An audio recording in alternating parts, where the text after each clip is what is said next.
기타 참조하시기 바랍니다. 예, 지금부터 손끝에서 시작하는 정보통신기술사 저와 함께 시작해 보시고요.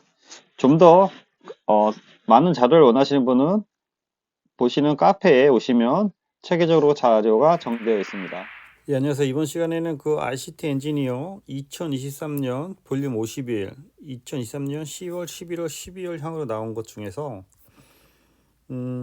많은 것들이 나오는데 이번에 정보통신공사업법에 대한 시행령에 대한 개정이 추진하고 있죠. 그래서 정보통신공사업법 시행령 개정 추진에 대해서 한번 세부적으로 한번 보겠습니다. 예, 그래서 정보통신공사업법에 대한 시행령 개정 항목만 위주로 보면 정보통신기술자 감리원 등급 인정체계에 대한 개편을 한다. 특급 자격 요건을 다양화한다는 게 핵심이죠. 특급을 기존에 누구만 했죠? 기술사만 했잖아요. 이 기술사에 대해서 기술사 저도 마찬가지지만 기술사분들이 싫어하겠지만 이게 좀 더 폭을 넓힌다는 거죠. 그래서 기술 자격을 학경력자들도 특급 기술자가 될 수 있게, 특급 기술자, 특급 감년이 될 수 있게 좀 더 넓힌다는 거죠. 그래서 앞으로 기술사가 아니더라도 소정의 자격증을 갖추면 특급 정보통신 기술자 및 감년 인정을 받을 수 있다. 과기정통부가 9월 6일 정보통신 기술자 및 감년 등급 인정 체계를 개편한 내용의 정보통신공사법 시행령 개정안을 입법했고 11월에 정부가 발표한 디지털 산업 활력 재고 규제 혁신 방안으로 일환으로 해서 정보통신공사 분야의 원활한 인력 수급과 규제완을 목적으로 하고 있고 올해 10월 18일까지 개정안에 대한 의견을 수렴하고 이를 토대로 해서 아마 내년에 시행될 것 같습니다. 그래서 정보통신 그 특급에 대해서는 현재는 기술사를 취득을 해야만 하는데 앞으로는 기술사뿐만 아니라 학경력자도 일정 기간 공사를 하면 특급 기술자로 인정을 받는 거죠.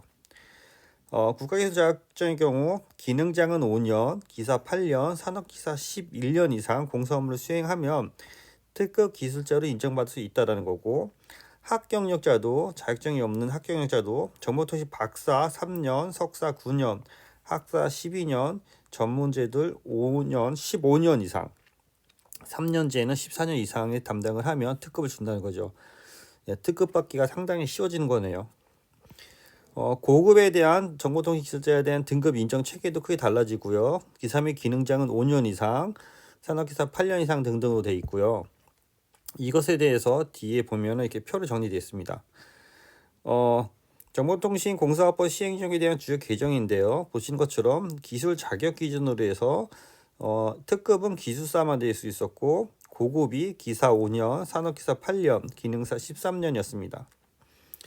그런데 이제 개정되는 거 보면은 특급은 기술사, 기능자 5년, 기사 8년, 산업기사 11년으로 해서 산업기사만 오래 갖고 있어도 특급이 나오고요.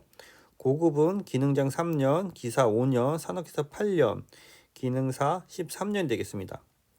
크게 정보통신 기술자와 뒤에 보면 정보통신 감리원에 대한 자격이 있고요. 감리원은 기술자 대비 1년 정도 더 늘어난다고 보면 될 것 같아요. 5년, 8년, 13년이잖아요. 그래서 6년, 9년, 14년으로 해서 감리는 1년 정도 더 어떠한 그 숙성 기간이 필요하다. 그렇게 정리를 해 두시면 될 것 같아요. 그래서 감리원. 그래서 이 부분에 대해서도 여기 보시는 것처럼 6년, 9년, 14년 유지되는데 기능장 4년이 추가되고 여기 보면은 특급에 대해서 기능장 6년, 9년, 12년에서 이렇게 추가되는 거죠. 그래서 학경력자도 박사 4년, 석사 10년, 학사 13년만 되면은 특급을 줄 수 있는 체계로 바뀌는 겁니다. 그래서 감리원의 경우에도 기술사가 아니더라도 충분한 현장 경력을 갖추고 소정의 교육을 이수하면 특급 감리원을 인정받을 수 있게 되고 국가기술 자격자는 기능장 6년, 기사 9년, 산업기사 12년 이상을 수행한 경우 특급을 인정받을 수 있다. 앞서 말씀드린 거고요. 박사도 박사 1년 이상, 석사 7년 이상, 학사 10년 이상 공사를 수행하면 고급감리원으로 인정하는 거죠.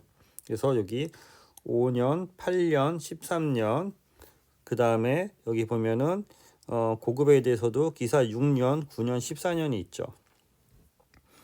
정보통신 기술자 및 감리원의 등급 변경을 이수해야 인정 교육 규정을 마련한 것도 이번 개정안의 핵심이고 어떤 교육을 받으면 된다는 거죠. 특급으로 인정받으려면 정보통신 기술자 및 감리원은 32시간 이상 인정교육을 받아야 된다. 뭐 교육을 받으면 되는 거죠. 그래서 위표에서 기술 자격이란 국가기술 자격법 기술 자격 종목 중 아래에 해당하는 사항으로서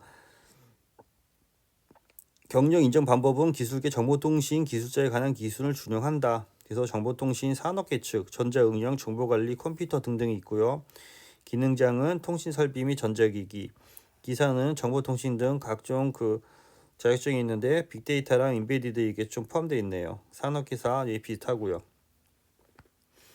위표에서 경력자란 통신, 전자, 정보통신 기술에 관련 학과 외에 학과를 졸업하고 공사 업무를 수행한 사람으로서 제8조 4항 및 제9항에 따라서 학력, 경력 등의 관리에 필요한 사항을 제출한 사람을 말하며 경력 인정 방법은 기술계 정보통신 기술자에 한한 기준을 준용한다.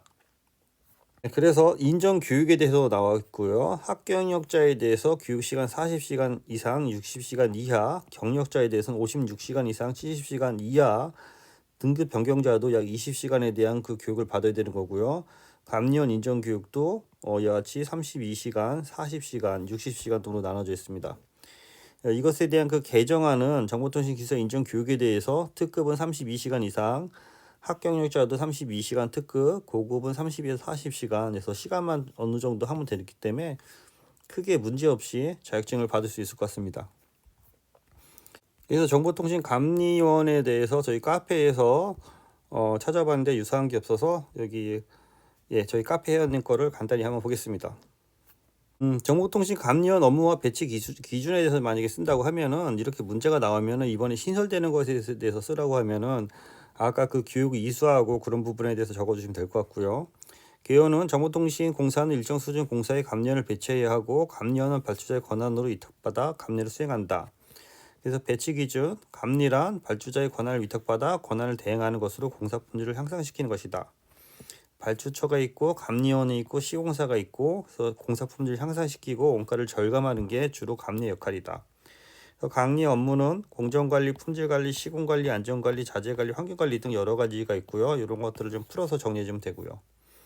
그래서 감리원 배치 기준에 대해서 기술사 100억 이상, 특급, 고급, 중급, 초급으로 나눠져 있는데 요 금액은 정리하시고 현재 기술 기준에 대한 법제도 개정으로 해서 기술사에 대한 특급 범위가 확대되고 있죠. 그래서 그것에 대해 쓰라고 하면은 앞서 말씀드린 요런 사항, 예를 들어서 정보통신 감리원 자격에 대해서 기존의 기사, 산업기사 6년, 9년, 14년이면 될 거를 지금은 특급에 대해서 6년, 9년, 12년으로 하고 고급도 6년, 9년, 14년으로 해서 이렇게 진행되고 있다 해서 이러한 부분을 담아주시면은 일단 도움이 될 것 같은데요. 기술사분이 이걸 시험에 낼 수 있을까 모르겠습니다. 기술사들이 좀 기분 나빠하는 부분이라서 이상입니다. 수고했습니다.